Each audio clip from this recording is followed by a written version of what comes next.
Gilly, I'm going to have to give Pidge a little bit of credit at the moment, so I'm just going to leave you to the side just a smidge. No, I want to get in early. That is the worst hat-trick ball I've ever seen delivered. What's that? It's that far outside leg stump. You are a little bit That hardy. is the last thing you're expecting if you go out there to face a delivery on a hat-trick, isn't it? So my thinking, just to help you out there, Church, is... coming in on a hat-trick ball, the thing you think is they're going full at the stumps. They're trying to get bowled or LBW. But we've seen Jimmy Adams before that, you get into the rib region early on, he was a bit suspect. The ball probably wasn't perfect. It might have been, 2 or 3 inches out of where I wanted it. But, the end result, I'll take that any day. I don't ever recall hearing this theory in actual team meeting the night before the game. It's very easy to create that theory after you've seen a replay and you've got the hat-trick, mate. But well, as we say in team meetings that, different plans for different bowlers. So that's my theory there. Usually the finality of the team meeting was Steve Waugh as captain or Ricky Ponting. Steve Waugh at the time would say, fast bowlers don't think. But without the fast bowlers, I think over the years the fast bowlers have made those captains look pretty bloody good. So let me say, it's always the batsmen that try to make out that the fast bowlers aren't very intelligent. I thought Gilly, being a keeper, I know you're a batsman, but it's funny, in the Australian team, there's 2 groups of people. There's the Julios and the nerds. The nerds are the guys that don't really care about, how they look. It's all about getting the job done. Working hard, doing the hard yards, getting a bit of dirt under the fingers. Whereas the Julios, which is generally the batsman, occasionally a bowler, it's all about how good you look doing that.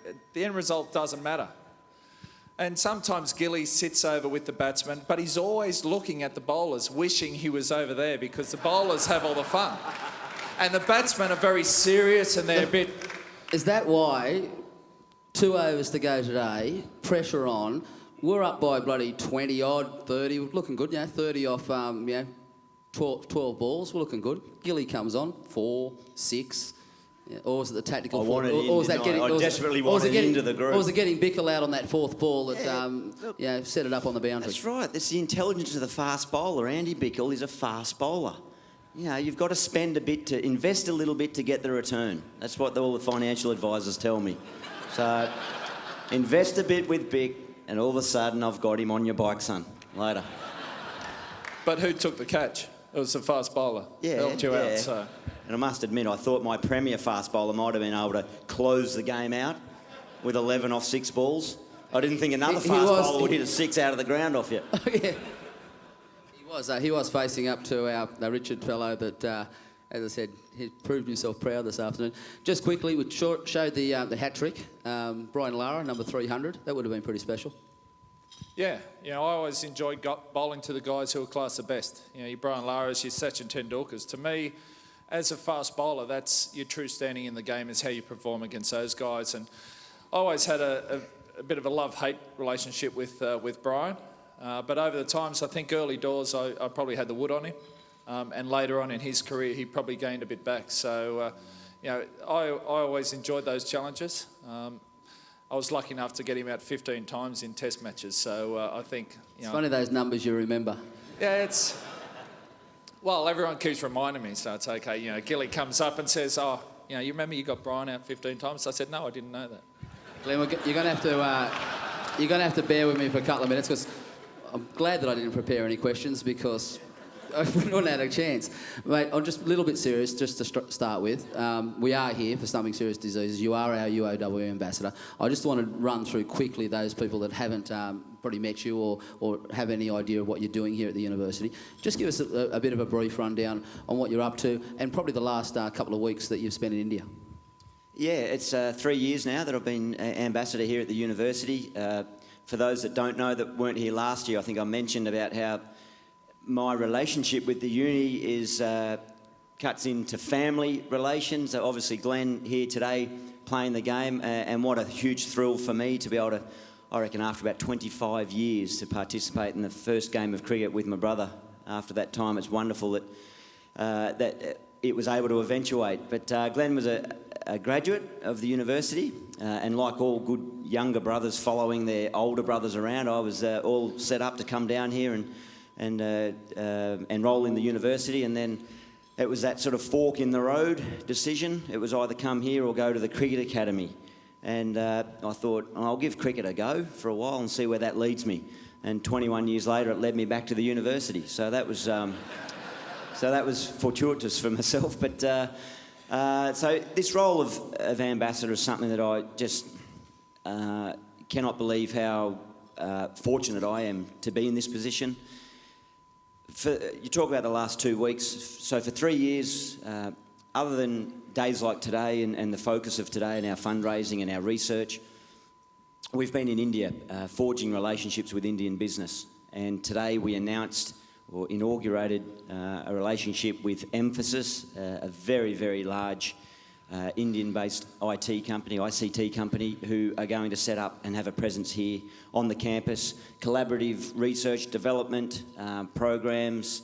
The IT students can get involved in their programs, and really there's a whole host of benefits. They're predicting a couple of hundred jobs for local people here in the district that they are going to create over the next 2 to 3 years. So that's something that we've been striving to achieve, and it was great this year to be able to go and confirm one of those deals and announce it to the public, both in India and here. So that's been a lot of time and effort by many members of the staff. What I would like to add to that, what we did differently this year was, after going to India, we ventured over to Dubai, where many of you would know that we have a campus in Dubai, UOW Dubai campus, and then on to Sharjah, where we met with various business and members of business and industry. Right throughout that region, the university's brand, identity, and Wollongong, indeed, as a region, is so highly respected.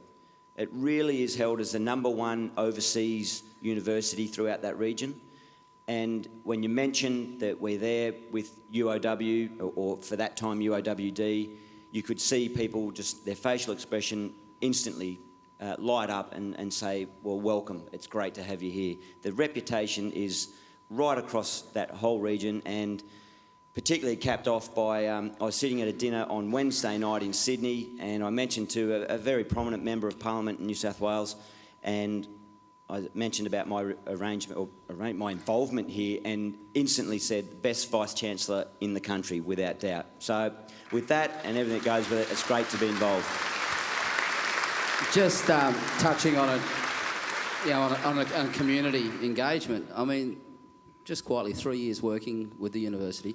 The thing that just hit me then, listening to you for the last 30 seconds, you must have said we 7, 8, 9 times. And ladies and gentlemen, we've got a fellow here that's walking the world, talking the talk to commentary boxes in India and all around the world, with our name on it, with Wollongong, the Illawarra, the university, the businesses here. Ladies and gentlemen, that's just massive. Adam Gilchrist.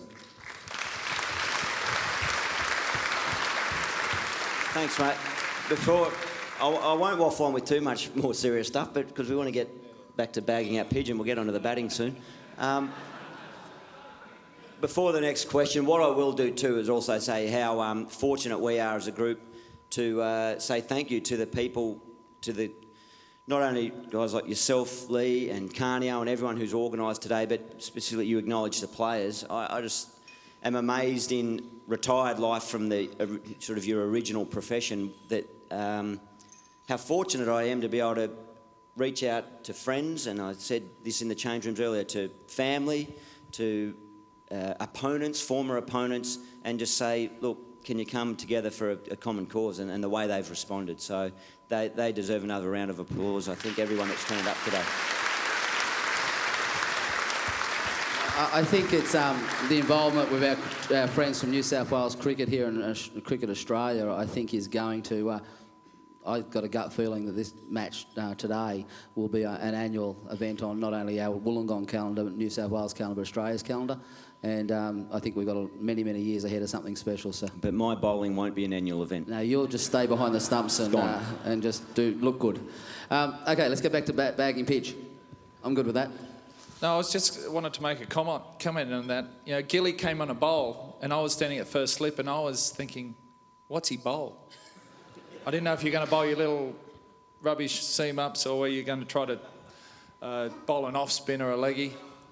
In cricket terms, we always say the full toss by a spinner is underrated. But I thought after Gilly tried it 3 times, got hit for 3 sixes, it maybe wasn't that underrated at the time. And he was bagging out the bowlers before. And it's interesting to see your teammates here. Who we got? We got Andy Bickle. We got Cracker, Wayne Holdsworth. We got Greg Campbell. I heard Jason Gillespie was here last year, myself. Not too many batsmen there. Where's all your batting mates? Where are they at? It goes back to that Julio thing. I want to follow up about this Julio. So out of the last 10 years, throw some names in. Give us the Julios and the Nerds. Well, the captain of the Nerds is Steve Waugh, which is, I think that speaks for itself. The captain of the Julios was our physio, Errol Alcott, which not too many people know Errol, but off Dallas, what's his character off Dallas? I've gone blank. No, Bobby Ewing. If you watch Bobby Ewing, I think I'm showing my age here, but anyway. But Warnie was very high up. These guys think it's a bad thing to be a nerd. It's just all about how you look. And I think the young guys coming through, there's a lot more Julios these days. Because I remember in the 2005 Ashes, I came down to breakfast. I was tired. We had a bit of I think it might have been after the Test match win at Lord's.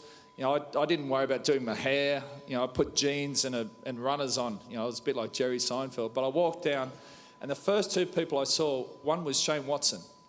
And Watto came up to me, he said, "What are you doing wearing that? You can't wear that with, about your clothes." Didn't care about anything else. "What are you wearing?"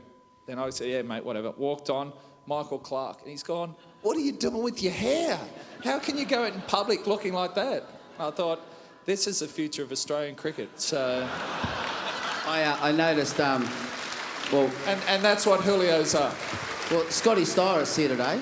Scotty is. He obviously played with you in Declan charges, but also fairly famous incident there with Mitchell Johnson. How's he rate up there in the Julio side of things? Oh, Scott's is definitely a Julio. Definitely. Oh, yeah. No. He's a Julio, believe me.